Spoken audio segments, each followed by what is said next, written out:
मैं ऋषि पहलवान पंजाब धुमछेड़ी अखाड़ा बाबा पूरन दास के अखाड़े से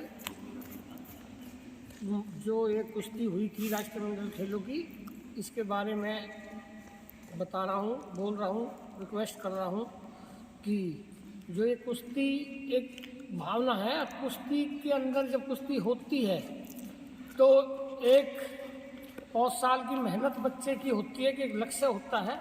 उस लक्ष्य की तरफ पहुंचने के लिए जी जान से बच्चा अपनी मेहनत करता है आत्मा से, और वो कुश्ती आखिरी पॉइंट पे जब चली जाती है तो कुश्ती ये अपने अंदर स्टेडियम में जो राष्ट्रमंडल खेलों में कुश्ती हुई, और कुश्ती होने के बाद सतेंद्र को पॉइंट दे दिए गए थे, और देने के बाद उसमें फिर दोबारा उसमें दौड़ा हो गया, उसको टीवी में दिखाया गया कि भी पॉइंट उसके बने, और उसने पॉइंट बनाकर उसको फिर उसको जिता दिया। तो उसके अंदर फिर बच्चा आपक हो जाता कि मेरी जीती कुश्ती हार गई। तो उसने उससे कोच साहब से सिर्फ यही बात करी कि कोच साहब आपको कुश्ती को दोबारा दिखाया था, इस कुश्ती को दोबारा फिर के दिखाओ, 2-3 बार इसकी अपनी वो करो ताकि पता लगे सच्चाई का, कि मेरी की भी आत्मा की शांति मिल जाए। तो उसमें कोच साहब ने उससे बोल दिया नहीं तू हार गया कुश्ती, उससे थोड़ा सा हो जाता है। कोच साहब की भी गलती नहीं थी, हम गलती बता रहे, पर बच्चे की भी गलती नहीं थी कि उस टाइम उसका आखिरी पड़ाव होता, उसका दिमाग काम नहीं करता। जब चीज़ आप में से निकल जाती है तो उस बच्चे से गलती जरूर हुई है, और ये हमारा माना हुआ पहलवान है, और बच्चे के अंदर एक भावना होती है कि देश के प्रति स्वर्ण पदक लाए, और लाने का उसका पूरा जज्बा भी था। तो उस पर कोच साहब ने उसको एकदम बोल दिया, उसकी दोबारा दिखा दो, तो कोच साहब ने उसके रहता मार दिया। पर ये मैं बहुत बड़ी एक वो समझता हूँ कि उसने कोच साहब के गलती तो बहुत बड़ी थी, एकदम अपने अंदर का जो भपका था वो निकाल के कोच साहब के रहपटा मार दिया। कोच में और पहलवान में जो खेल भावना होती है उनमें धक्का मुक्की रहते चलते रहते हैं, उनका दोस्ती का प्यार होता है। ये ना हो कि पूरी जिंदगी बच्चे की खराब कर दी जाए। दोबारा उसको देख लो, आज एक कहारन बना है बलराज की और जयप्रकाश की कुश्ती हो रही थी मॉडल टाउन में।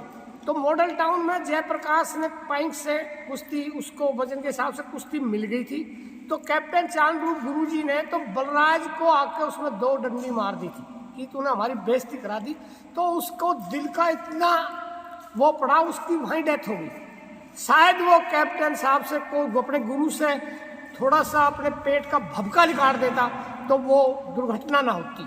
तो ये एक दुर्घटना थी, ये एक इतनी बड़ी दुर्घटना थी देश के लिए। मैं कोच साहब से रिक्वेस्ट करूँगा, ये शायद आपके ऊपर सारी जिंदगी का कलंक लग जाता, तो उस बच्चे से एकदम भभका निकल गया, और ये इतनी बड़ी बात नहीं है। मैं यही रिक्वेस्ट करूँगा, कोच साहब से ज़्यादा रिक्वेस्ट करूँगा कि इसको दोबारा, कि भाई मैंने उसके लिए देखा तो मैं जब 2 बार देख के 3 बार देख के पूरा उसका निर्णय लेके, और ताकि एक इतिहास बने, तो उस बच्चे को माफ़ कर देना चाहिए। मैं कोच साहब से पूरी देश की पहलवानों की भावना को लेकर कर रहा हूँ, ताकि और बच्चे, उसने गलती मान ही ली है कि मेरे से बहुत बड़ी गलती हुई है ये, और उस गलती को माफ़ करके उसको माफ़ कर देना चाहिए। और ये दोबारा चेक करके अगर वाकई पॉइंट है तो उस बच्चे को समझा के संतुष्टि मिल जाए, माफ़ी उसने मांग ही ली है, और कोच साहब उसे माफ़ कर दे, तो ये देश के लिए, राष्ट्र के लिए बहुत बड़ी बात होगी। और मैं हमारे जो खेल मंत्री है, मैं उनसे भी रिक्वेस्ट करूँगा ताकि ये पॉलिटिक्स मुद्दा ना बने, कि एक बच्चे को मुद्दा बन जाता है तो उसके दिमाग में रहती है कि मैं उस टाइम स्वर्ण पदक लिया था, मेरी मेहनत थी, तो उसके भावना निकल जाए। अगर आप दोबारा कुश्ती हो जाए देख के वाकई सच्चे, तो दोबारा भी हो जाए तो ये भावना निकल जाएगी, और एक देश के प्रति एक बहुत बड़ा एक वो मिल जाएगा। अगर कोई गलती करेगा तो उसका दोबारा हल हो जाएगा कि मारपीट में नहीं होगी, ना बच्चे की ज़िंदगी खराब होगी। मैं तो यही हाथ जोड़ के रिक्वेस्ट करता हूँ कोच साहब से भी और अपनी सरकार से भी, इसका बहुत अच्छा निर्णय ले, उस बच्चे की ज़िंदगी खराब ना हो, और उसका अच्छा निर्णय ले, ताकि एक देश के लिए संदेश जाए। जय हिंद, जय भारत।